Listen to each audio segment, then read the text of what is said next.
Era una tarde de esas que te aprietan el alma, con un frío que se colaba por las rendijas de las ventanas, a pesar de que el calendario decía que ya era primavera.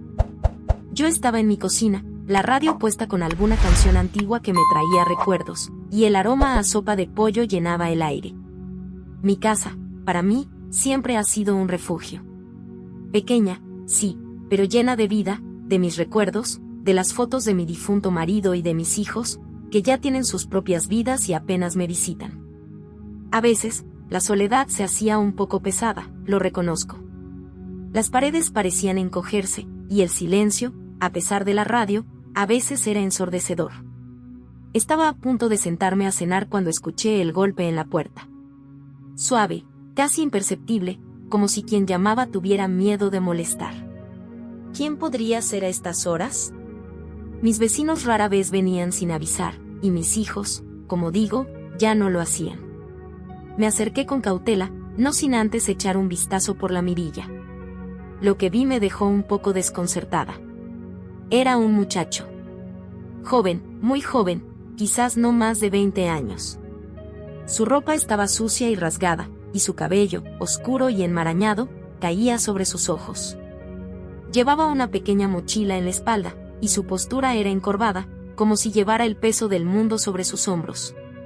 Tenía la cabeza gacha, y las manos apretadas, pero pude ver que le temblaban. Había algo en su mirada, cuando la levantó un instante, que me conmovió. Era una mezcla de miedo, agotamiento y una desesperación silenciosa. Me dijo, en un español con un acento muy marcado, que venía de muy lejos. No entendí bien de dónde, solo que había viajado días y noches, y que no tenía a dónde ir. Me explicó que buscaba trabajo, cualquier cosa, para poder comer y tener un techo.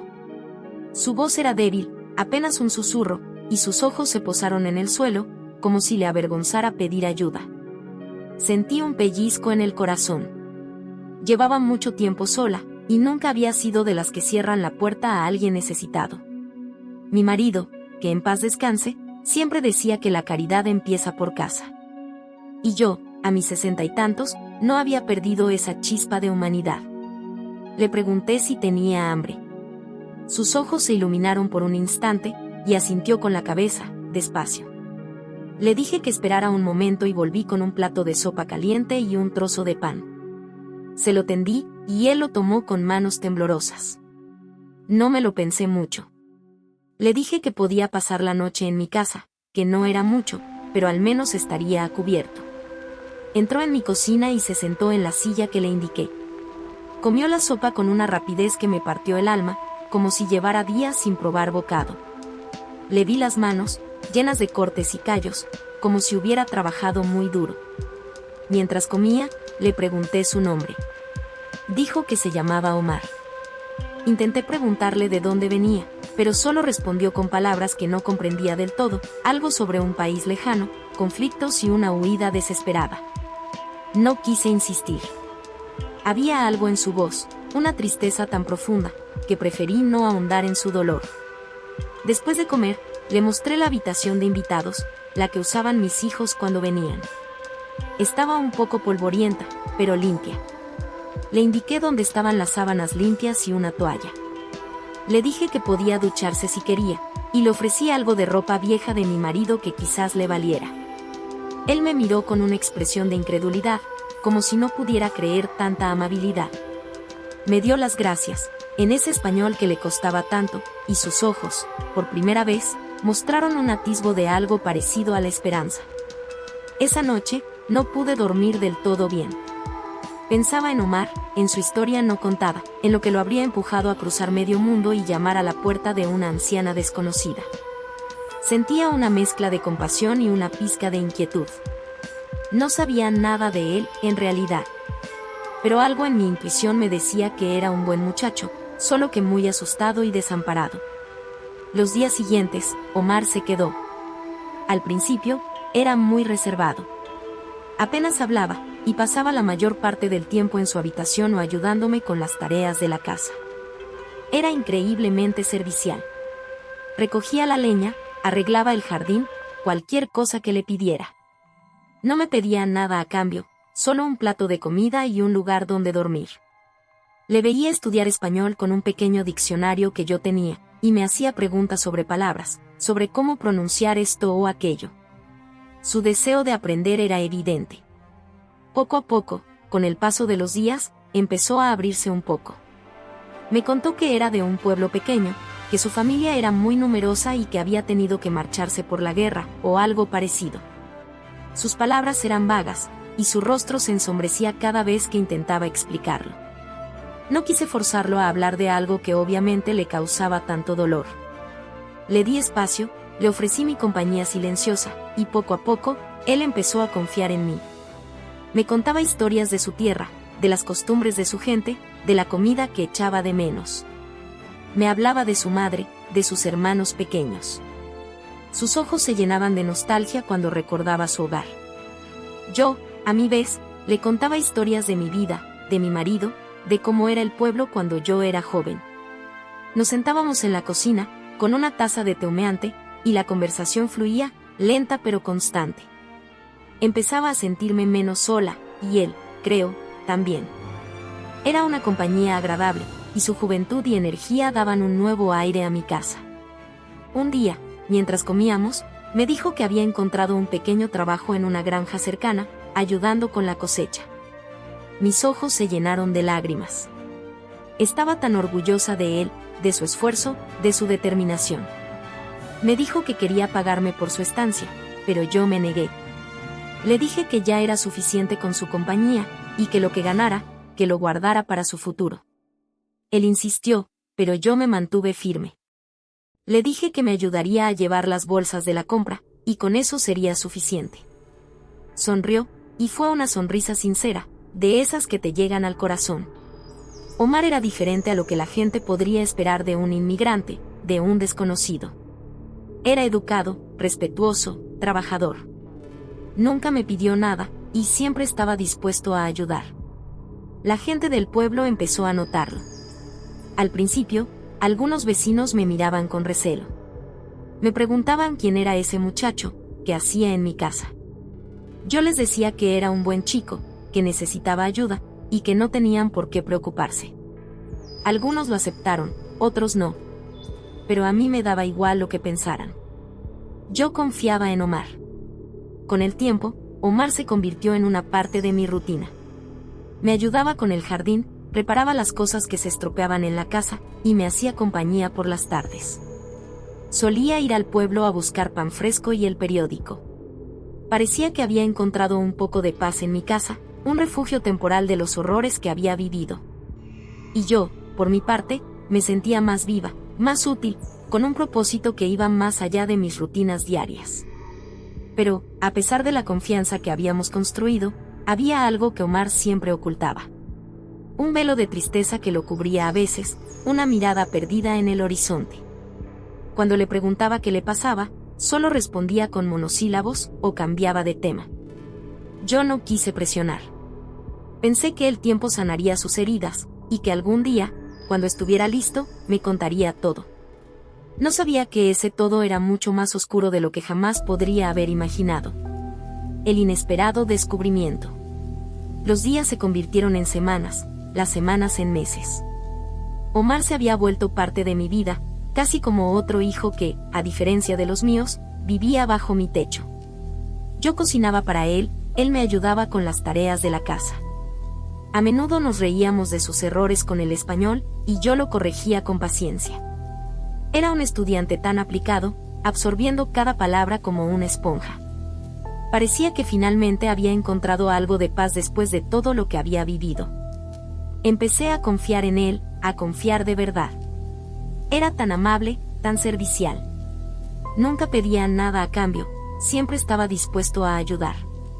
Incluso empezó a visitar a otras personas mayores del pueblo, ayudándoles con sus jardines o simplemente haciéndoles compañía. La gente del pueblo, que al principio lo miraba con recelo, empezó a aceptarlo. Veían su laboriosidad, su respeto.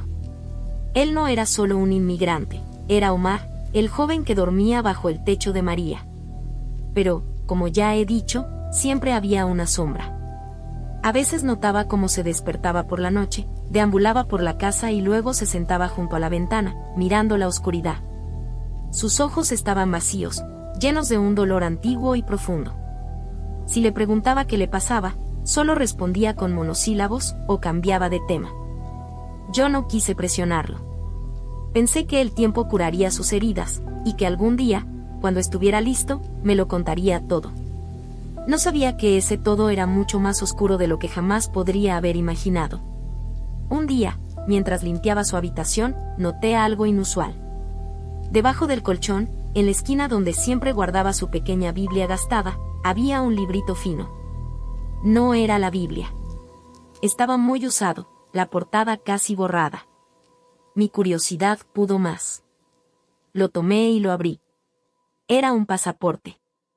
Y de inmediato, algo me pareció mal. La foto era suya, pero el nombre era diferente. Y la fecha de nacimiento también. Mi corazón se detuvo. Sentí un escalofrío recorrer mi espalda. ¿Por qué tendría 2 pasaportes? ¿Y por qué escondía este? Mi confianza, la que con tanto cuidado había construido, comenzó a tambalearse. Me sentí tonta, ingenua. En realidad, no conocía a este hombre en absoluto. Rápidamente volví a poner el pasaporte en su lugar, tratando de no alterar el orden en que lo había dejado. No quería que él supiera que lo había visto. El resto del día no pude concentrarme. Cada vez que Omar me hablaba, yo lo miraba de reojo, intentando descifrar si había algo en sus ojos que me revelara su secreto. Pero su rostro era el de siempre, amable, un poco cansado, pero tranquilo. Sentía una opresión en el pecho. ¿Qué clase de persona tenía 2 identidades? ¿Y por qué me había mentido? La casa, que antes me parecía un refugio, de repente se sentía extraña, como si un secreto oscuro se escondiera entre sus paredes. La sospecha crece. Esa noche, la cena fue diferente. Omar notó mi silencio, mi falta de apetito. Me preguntó si me sentía bien. Le respondí que solo estaba un poco cansada, que la edad ya no perdona. Él asintió, pero su mirada se detuvo en mí un poco más de lo habitual. Me sentí incómoda, como si supiera que algo andaba mal, aunque no pudiera saber qué. Después de cenar, se retiró a su habitación, como siempre, pero yo me quedé en la cocina, dando vueltas a la situación. No podía quitarme de la cabeza la imagen de ese segundo pasaporte. El nombre, la fecha de nacimiento. Eran completamente diferentes a los que él me había dado. Una mentira. Una gran mentira. ¿Qué más me había ocultado? ¿Por qué se había ganado mi confianza de esa manera? Las preguntas se agolpaban en mi mente, y el miedo empezó a mezclarse con la compasión. Al día siguiente, decidí que no podía seguir así. Necesitaba saber la verdad. ¿Pero cómo preguntarle? ¿Cómo confrontarlo sin asustarlo, sin que se sintiera acorralado? Pensé en ir a la policía, pero ¿qué les diría? ¿Que un joven inmigrante que había acogido tenía 2 pasaportes? Sonaría a locura, a una vieja chismosa. Además, no quería causarle problemas sin saber la historia completa. Él me había demostrado ser una buena persona, a pesar de este secreto. Observé a Omar con otros ojos. Cada uno de sus movimientos, cada una de sus palabras, ahora las analizaba en busca de pistas. Me di cuenta de que, a pesar de su apertura reciente, siempre mantenía una cierta distancia. Nunca hablaba de su familia con demasiados detalles, siempre se limitaba a generalidades. Y las llamadas que recibía, que eran pocas, siempre las contestaba en voz baja, en un idioma que no era español, y se retiraba a su habitación. Antes, no le había dado importancia. Ahora, todo me parecía sospechoso. Decidí buscar más información. Por la noche, cuando Omar ya estaba durmiendo, volví a su habitación. Con manos temblorosas, busqué de nuevo el pasaporte. Lo saqué y lo examiné con más detenimiento. El nombre era árabe, un nombre que no conocía. La fotografía, sin embargo, era inconfundiblemente la suya. Recordé los detalles que él me había dado sobre su supuesto origen, y me di cuenta de que no encajaban en absoluto con lo que veía en el pasaporte. Había una discrepancia enorme entre las fechas y los lugares. Sentí una punzada de traición. Había abierto mi casa, mi corazón, a un completo desconocido, y este me había mentido. ¿Pero por qué? ¿Era peligroso? ¿Estaba involucrado en algo malo? Mi mente empezó a tejer escenarios horribles, influenciados por las noticias que a veces veía en la televisión sobre el crimen y la inmigración ilegal. El miedo me invadió de repente, un miedo frío y paralizante. Pasaron unos días de angustia. No sabía qué hacer. La situación me superaba. No podía seguir viviendo con la incertidumbre, con este secreto acechando en mi propia casa. Necesitaba hablar con alguien. ¿Pero con quién? Mis hijos vivían lejos, y no quería preocuparlos con lo que podría ser una fantasía de una anciana. La confesión forzada. La tensión en la casa era palpable, al menos para mí. Omar parecía no darse cuenta de mi angustia, o quizás fingía no hacerlo. Un día, mientras estábamos sentados en la cocina después de la cena, el silencio se hizo demasiado pesado. Necesitaba romperlo. Mi corazón latía con fuerza, y las manos me sudaban. Omar, dije, mi voz sonó más temblorosa de lo que esperaba. Él levantó la vista de su plato, sus ojos amables y curiosos. Necesito hablar contigo de algo importante. Él asintió, su expresión se volvió seria. Pude ver un atisbo de preocupación en sus ojos. Como si supiera que el momento de la verdad había llegado. Omar, continué, respirando hondo, encontré esto en tu habitación. Saqué el pasaporte de mi bolsillo, con las manos temblorosas, y lo puse sobre la mesa entre nosotros. Su rostro palideció. Sus ojos se abrieron de par en par, y por un momento, pensé que iba a salir corriendo. Su cuerpo se tensó, y vi el pánico en su mirada. Él sabía. Lo sabía todo. Hubo un silencio largo y pesado. Solo se oía el tic-tac del viejo reloj de pared y el sonido de mi propia respiración agitada. Omar no dijo nada. Solo miró el pasaporte y luego a mí, con una expresión de dolor y vergüenza. Este no es tu nombre, dije, mi voz un poco más firme ahora, y las fechas tampoco son las que me dijiste. Él bajó la cabeza. Sus hombros se encogieron, y por un momento, me pareció un niño asustado. Finalmente, habló, su voz apenas un susurro, casi inaudible. Me dijo que lo sentía, que no quería engañarme, que solo quería un lugar seguro. Dime la verdad, Omar, le pedí. Por favor, dime quién eres y por qué me has mentido. Él comenzó a hablar, lentamente al principio, con pausas, como si cada palabra le costara un esfuerzo inmenso. Me contó una historia que heló mi sangre y puso mi mundo patas arriba. Me dijo que su verdadero nombre era diferente, y que venía de un país muy lejano, en Oriente Medio. Me explicó que no era un refugiado político, como yo había asumido. Era un desertor. No había huido de la guerra o la persecución en el sentido tradicional. Había huido de algo mucho más personal, mucho más peligroso. Me contó que su familia estaba involucrada en asuntos turbios, en un negocio ilegal que lo obligaba a hacer cosas que él no quería. Me dijo que se había negado a participar en algo muy grave, algo que implicaba violencia, y que por eso tuvo que huir. Su vida corría peligro. Me explicó que el segundo pasaporte era falso, uno que había conseguido a través de contactos clandestinos para poder cruzar fronteras y escapar. Me dijo que había borrado sus huellas, que había cambiado su identidad para desaparecer por completo, para que su familia no lo encontrara y lo forzara a volver.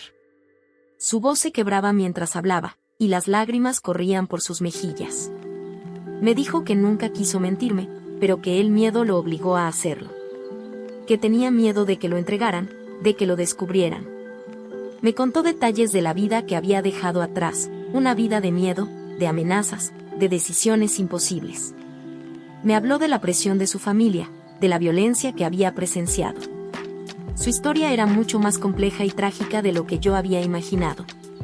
No era solo un joven que huía de la guerra, era un hombre que huía de su propio pasado, de su propia sangre. Cuando terminó de hablar, la cocina estaba en silencio, pesado y denso. Mi mente estaba en shock. El joven amable y trabajador que había acogido en mi casa tenía un pasado tan oscuro, tan peligroso. Sentí una mezcla de emociones, alivio por la verdad, miedo por las implicaciones, y una profunda tristeza por la carga que este joven había llevado solo durante tanto tiempo. La decisión difícil. La historia de Omar me dejó aturdida. Mis manos temblaban mientras me levantaba para preparar un té. Él seguía sentado, con la cabeza baja, esperando mi reacción. Podía sentir el peso de su vulnerabilidad, su miedo. Él había puesto su vida en mis manos, al confesarme su verdad. Me serví 2 tazas de té, una para él y otra para mí. Las manos me temblaban tanto que casi derramé el líquido. Le acerqué una taza. Él la tomó sin levantar la vista. Omar, dije, mi voz aún un poco débil, lo que me has contado es muy grave. Él asintió lentamente. Lo sé, señora María. Lo siento mucho. No es por el perdón, respondí. Es por lo que significa. Por el peligro en el que podrías estar, y en el que me podrías haber metido a mí.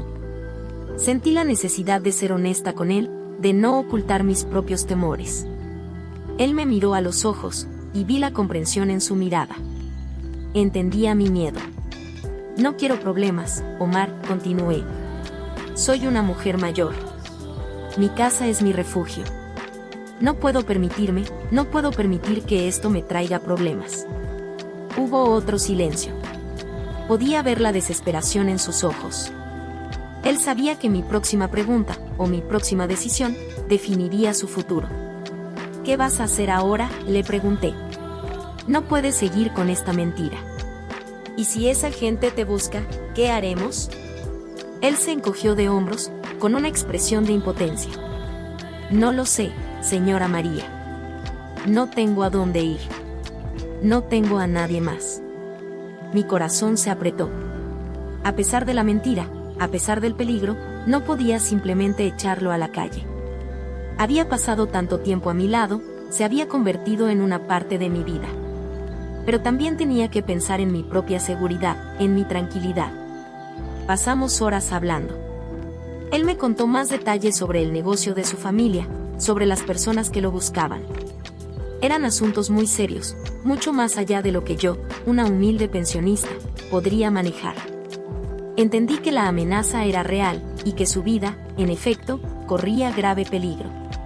Y, por extensión, la mía también, por haberlo acogido. La noche se hizo larga. No dormí ni un minuto.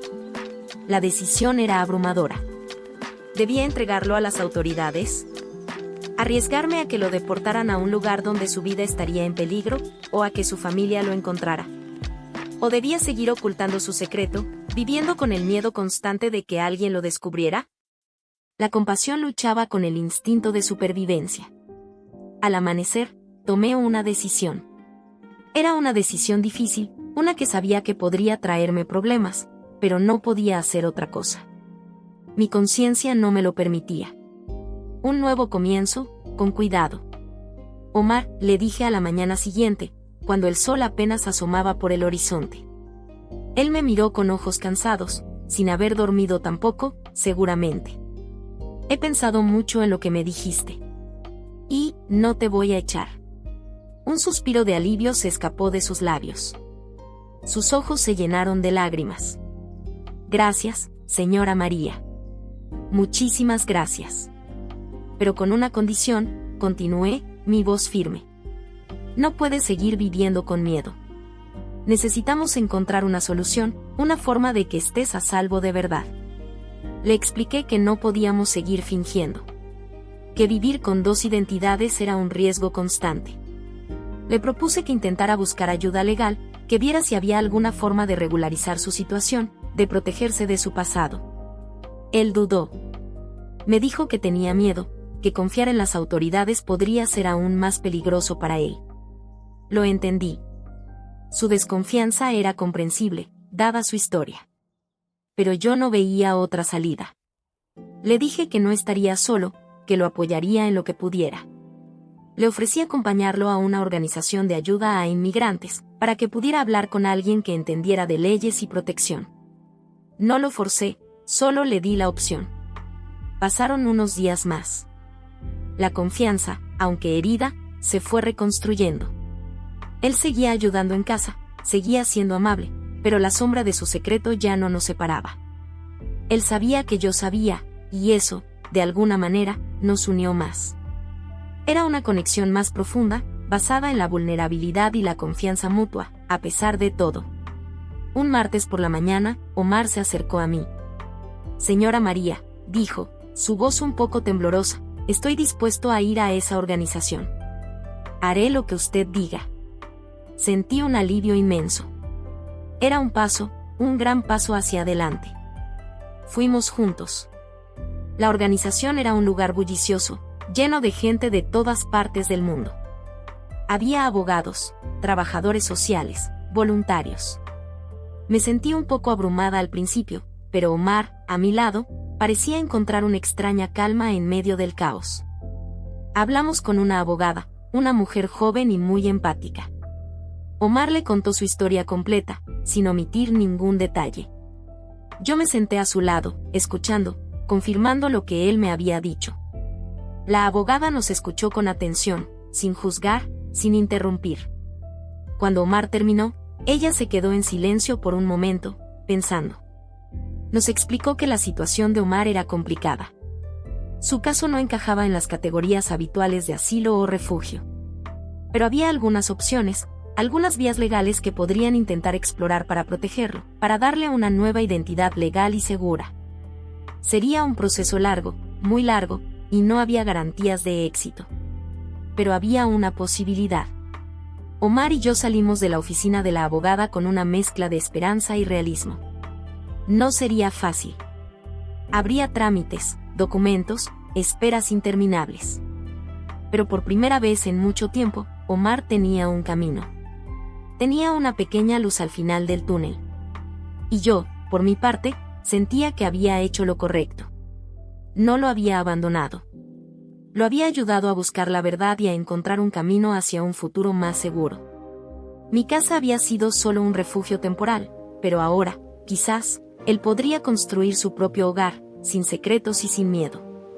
Y yo, la anciana que abrió su puerta a un desconocido, había encontrado un nuevo propósito en la vida, y una conexión inesperada con un alma que necesitaba ayuda.